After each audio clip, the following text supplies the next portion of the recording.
vamos a hablar de la historia de la topología. Mi nombre es Santi Natalia Aldana Gaitán y soy estudiante de licenciatura en matemáticas. Vamos a hablar primero qué es la topología. Entonces, la topología es quizá la más joven de las ramas clásicas de las matemáticas. La topología aparece en el siglo XVII con el nombre de análisis situs, esto es, análisis de la posición. La noción de topología generaliza algunas de las propiedades que poseen los intervalos abiertos en la recta real, que de hecho son independientes de otros representantes en los reales como la suma, el orden o la distancia. El inicio de esta rama de la topología es establecido por varios autores, entre ellos Connors y Robertson, en el trabajo de Euler, titulado La solución de un problema relacionado con la geometría de la posición, publicado en 1736, en el cual se plantea y se presenta una solución del problema de los puentes de Königsberg. Desde el título del trabajo puede observarse por un lado que Euler entendía que estaba trabajando en el campo de la geometría y por otro que estaban construyendo un nuevo tipo de geometría a la que le asignó un nombre de geometría de la posición. La formulación del problema de los puentes de Königsberg planteaba averiguar si era posible recorrer los 7 puentes de la ciudad de Königsberg pasando solo una vez por cada uno de ellos y regresando al punto de partida. Este problema, que aparece como un problema aislado y que podría parecer hasta no demasiado interesante, resultó ser emblemático para la matemática, en tanto abrió la posibilidad del tratamiento de una problemática mucho más general y permitió desarrollar importantes conceptos topológicos. En ese trabajo, Euler no solo mostró que los problemas de atravesar los 7 puentes pasando una sola vez por cada uno era imposible, sino que lo hizo a través de una modelización muy particular que favoreció las generalizaciones del problema. Los elementos técnicos, tecnológicos y teóricos utilizados en dicha modelización constituyeron el inicio de una nueva teoría que hoy se conoce como teoría de grafos. ¿Qué es la topología conjuntista? Entonces, podríamos decir que en forma relativamente independiente a la topología combinatoria, surge la topología conjuntista, es decir, que hay varios tipos de topología. El desarrollo de esta topología conjuntista se inicia con Cantor en el siglo XIX. En la base genética de la topología convergieron ciertas problemáticas provenientes del análisis matemático que inicialmente fueron el problema de la dimensión, el problema del continuo, el problema de la convergencia y el problema de la existencia de puntos externos.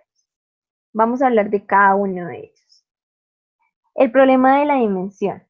Hasta mediados del siglo XIX se aceptaba de manera implícita que la dimensión de un espacio estaba determinada por el número de coordenadas independientes necesarias para establecer sus puntos. Según puede observarse en algunos trabajos de Cantor, era aceptado, sin demostración, que las aplicaciones biyectivas deberían preservar la dimensión.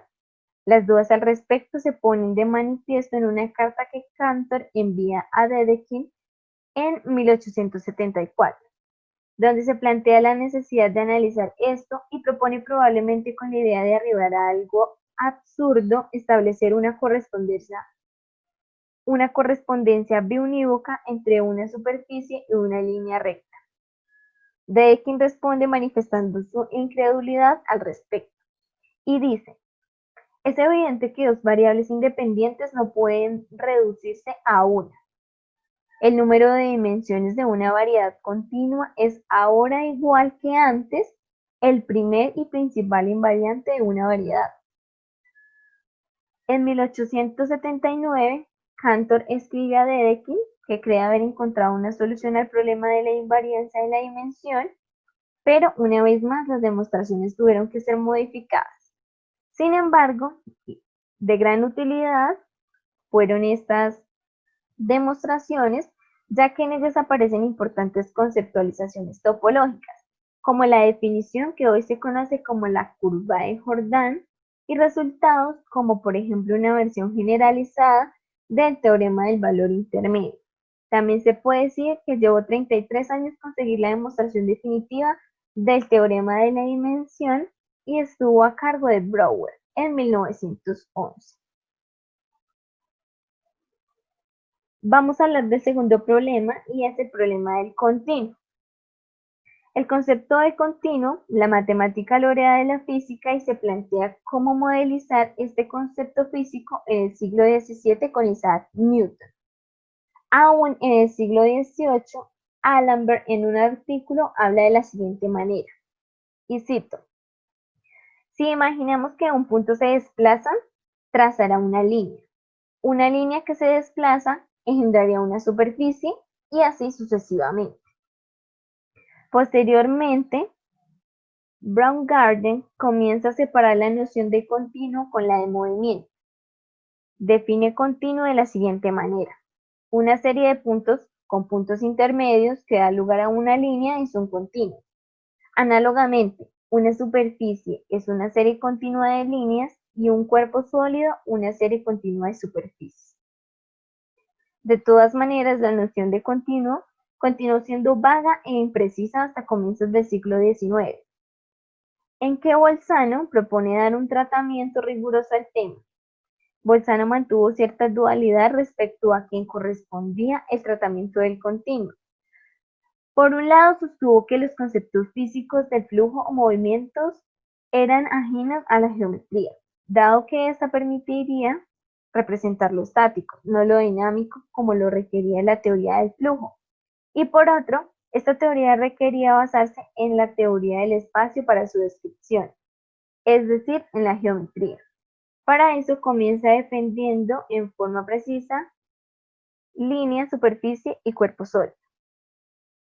También define la noción de punto aislado y dice: un punto aislado es un punto I de un objeto espacial que cumple con la condición de que existen distancias arbitrariamente pequeñas tomadas desde I, de manera que I no posea ningún punto próximo en dicho objeto para las mismas. Es claro que esta no es la idea actual de punto aislado.